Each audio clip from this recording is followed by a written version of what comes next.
Betty, it's been so long, hasn't it? I have some huge news to share with you, but is now a good time to talk?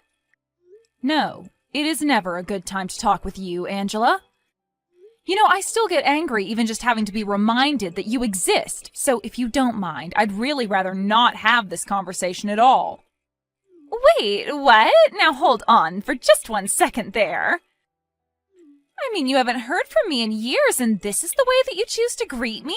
Don't you think you're being just a little mean? Are you telling me that you've already forgotten what you did to me? I thought we were friends, or at least friendly, and you stabbed me in the back. You have really got some nerve coming to me asking if I want to catch up about your life. Oh, but that was already 2 years ago. You really have got to get over these things, Betty. I mean, what is there even left to be mad about? It all happened so long ago. Well, I don't care how long ago it happened. I am never, ever going to forgive you for what you did to me. I mean, our daughters used to be friends at preschool. I thought that we got along too. You were always someone I felt like I could trust. But then you had to go and steal my husband away from me. Surely you can't still be hung up over all that, right? I mean, I know I probably shouldn't have done what I did, but it's not like you can really blame me for going after something that I wanted, right? That isn't true, though. You were always trying to go after my husband, and you know it. You were probably just pretending to be friends with me, too. Also, you could get to Dave. In fact, you even said as much to me before, don't you remember? Right, but what I'm saying is that Dave was a serious catch. If you don't think there were going to be women out there interested in making him theirs, then that's on you. Besides, I was a single mother. You have no idea just how tough I had it. And then when I met Dave and found out this handsome man also had a good-paying job, well, what was a woman to do? So yeah, I was trying to steal him away from you for a while, but it worked, didn't it? I knew talking to you like this was a bad idea. Just reading these messages is already making my blood boil. But anyways, Dave is your husband now, and I don't see why I should have to know anything about your lives. So if you'll excuse me, I really must be going now. But wait, you can't leave yet. I haven't even gotten to talk to you about my big news. You see, the thing is that yesterday, Dave passed away. So, anyways, I just wanted to let you know that I'm a single mother once again. Wait, are you serious? Dave is dead? Yeah, he had been complaining about some kind of chest pains for a while, but then he was also complaining about always being too busy with work to go and see a doctor. And then yesterday, he just collapsed at work and never got up. It sounds to me like he had a stroke. I see. Well, thank you for sharing that information with me.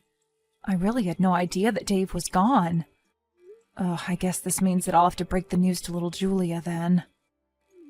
He really was taken from this world too soon. Like, couldn't he have waited just a little longer? Can you believe that we were only married 2 years before he kicked the bucket? You know, I have a lot of things I want to say to you, but for now, just know that I really am sorry for your loss. I hope that wherever he is, Dave is in a better place now. Thank you for those kind words, Betty. But you really don't need to waste any time worrying about me, you know. I may be single again, but I'm not going to let that get me down. I'm going to move on with my life. And it also helps that I get everything in Dave's will, too. I'm sure that all that money will help me in recovering from my tragic loss. Wait, what do you mean? Dave left you money in his will? That's right. I really just can't believe he's gone. I mean, I was just starting to really enjoy the life of being a wife of a CEO. But now that he's gone, I guess that just means that I'll have to have enough fun for the both of us.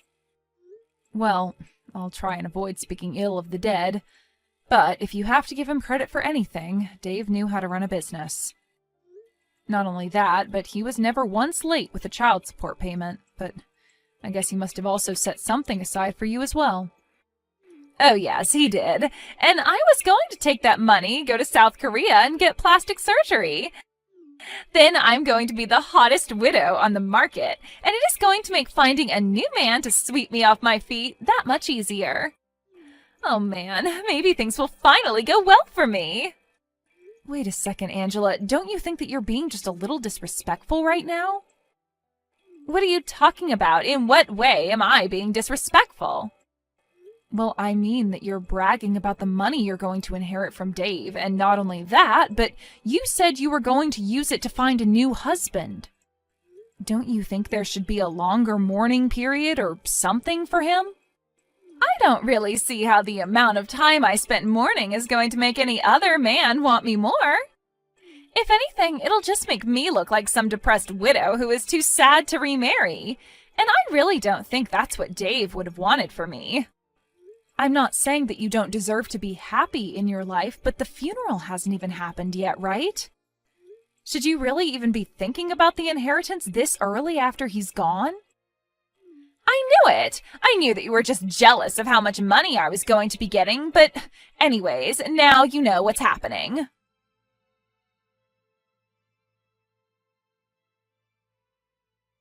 Hello, is this Betty? We met once before, but I'm not sure if you remember me. I'm Thomas, Angela's son. Oh, Thomas, of course I remember you. You were just a bit older than Julia in elementary school, weren't you? I just wanted to say that I'm very, very sorry for your loss. I'm not sure how close you and Dave managed to get before he passed, but I'm sure this is hitting you quite hard. I didn't think of Dave as my dad at all.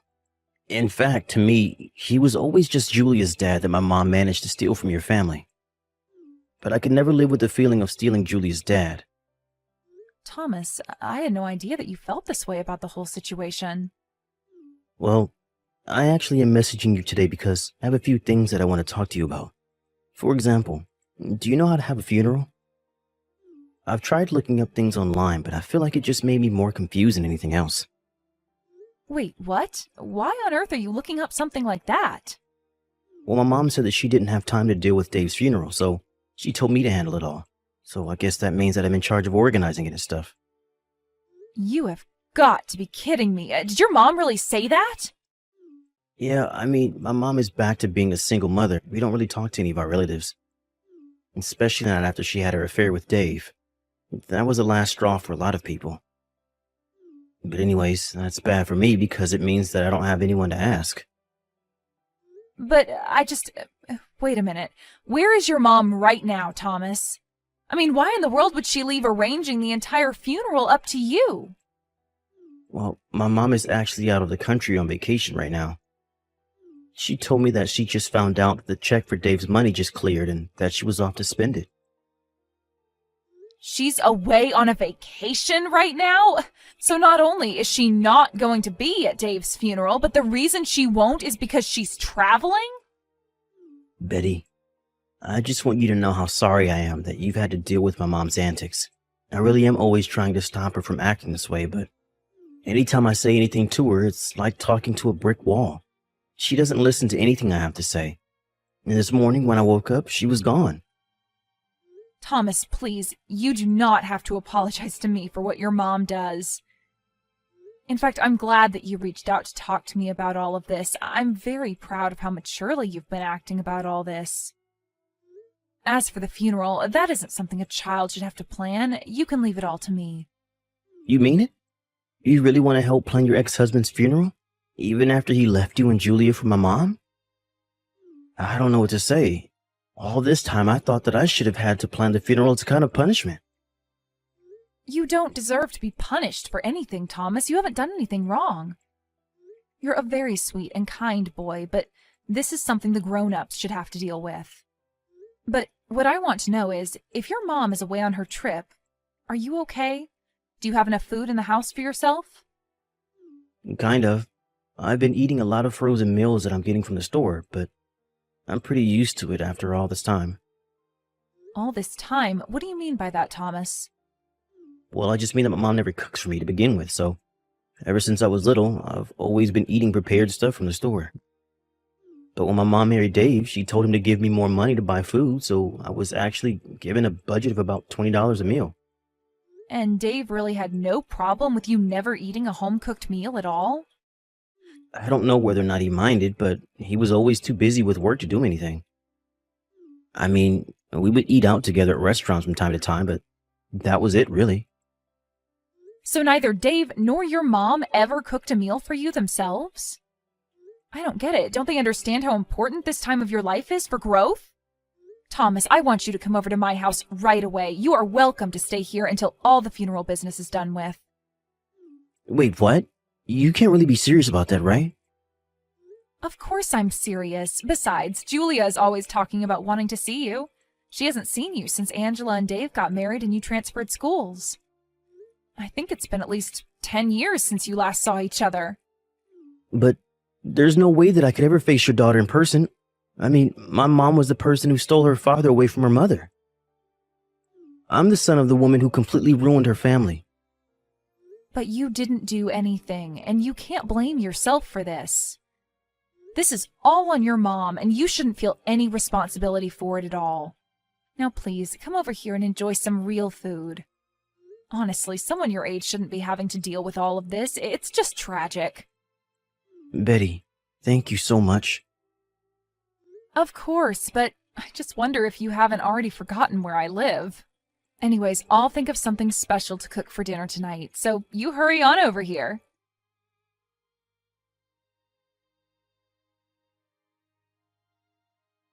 I heard that you stepped in for my son and ended up organizing the whole of Dave's funeral. Even to the end, I guess you never really were over him, were you? Why else would you step up and take over for Thomas like that? You have got some nerve asking me that. Why in the world was it up to your son to hold the funeral anyways? I mean, he is barely a teenager. There is no way he would have been able to do all that by himself. Honestly, what in the world is the matter with you? Didn't you feel a need to pay your respects to Dave at all? What more do I need to respect him for when I have all of his money? You really are a rather sentimental person, do you know that? And just what is that supposed to mean? I mean that you did all of this for Dave when you two aren't even married anymore. I certainly hope that you didn't hope to get anything from me by doing this. Because if you think that I'm going to share a penny of what Dave left me, then you are very, very wrong. Oh, please, do you really think that that's why I stepped in to help your son? I am really getting sick of all your wild delusions, Angela. Here I thought that you would have wanted to show some kind of emotion to Dave's memory, but instead I'm the one having to host the funeral all by myself. There you go, trying to guilt me into giving you something. I knew you would try this. But unfortunately for you, it isn't going to work. I've already told you that you aren't going to see a single penny. Dave's inheritance is all mine. So don't bother trying to kiss up to me. It won't work. You do know that Dave and I never actually got a divorce, right? And just what is that supposed to mean? I mean that had we actually been divorced, then you would have the rights to his will. But the fact is that Dave and I never finalized the divorce, so we were just separated. But legally, we were still married. So basically, I have a much stronger claim to his estate than you do. What in the world are you talking about? That doesn't make any sense. Dave and I were married for 2 whole years before he died. That's the reason why I stole him from you. Besides, I know for a fact that we signed the wedding documents and everything. But did you actually see Dave ever take them to the courthouse for processing? Of course I didn't. Why would I both need to follow him all the way there? I signed the papers. That means we're married. It really is as simple as that. After we signed the documents, I left it all up to Dave to take care of. Well, then I think that Dave might have tricked you because you two were never married. You really have no idea what you're talking about. Do you know that? Oh, I'm afraid that I do, though. You see, I never forgave either of you for your affair. And one way that I got my revenge was by refusing to divorce Dave. It would have been so easy to just sign the papers and be done with it, but then I knew that that would make things even easier for him. I still carried around my grudge against you two, so I never ever signed any kind of divorce papers. You have got to be kidding me!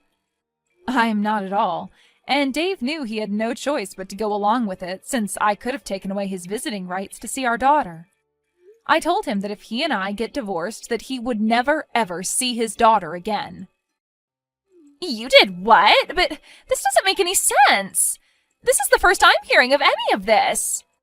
Well, now you know that for the past 2 years, your so-called marriage to Dave was all a lie. But surely the courts would have seen that we were together. I'm afraid that it's not a matter of that at all. Dave's will lays out quite explicitly that his wife is to get everything. And that would mean that it all goes to me. It doesn't really say that, does it? Surely there's got to be a mistake here. My name has to be on that somewhere. There has to be a version around here with my name on it. Well, you said he died suddenly from a stroke, right? So what makes you think he would have even made something like that?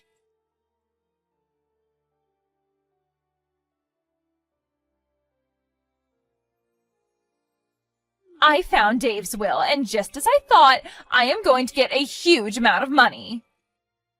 You mean you found a new version of the will? That's right. He said that even though we weren't married, he wanted to leave me everything as a way of apologizing for lying to me. I see.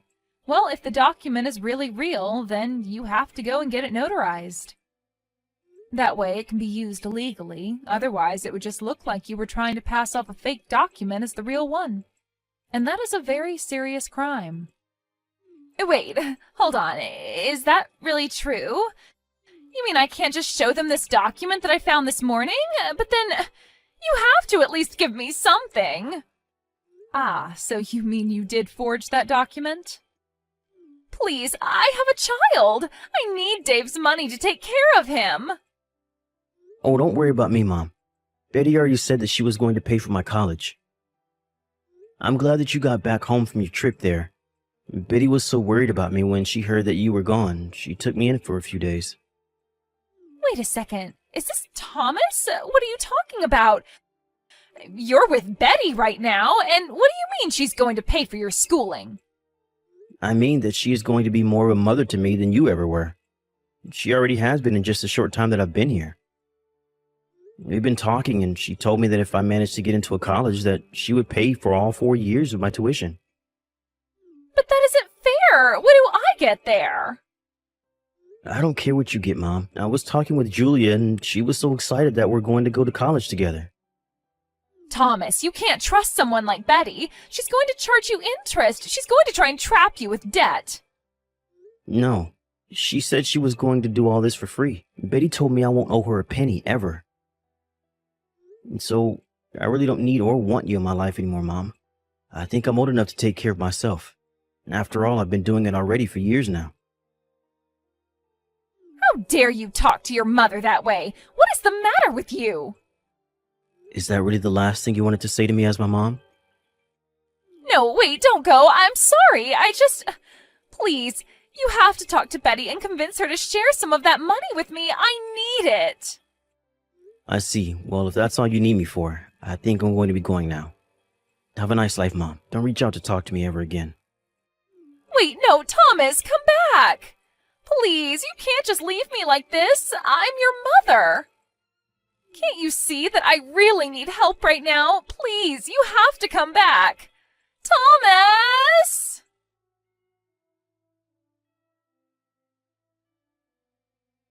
After that, I talked with Thomas and agreed to let him live with Julia and I.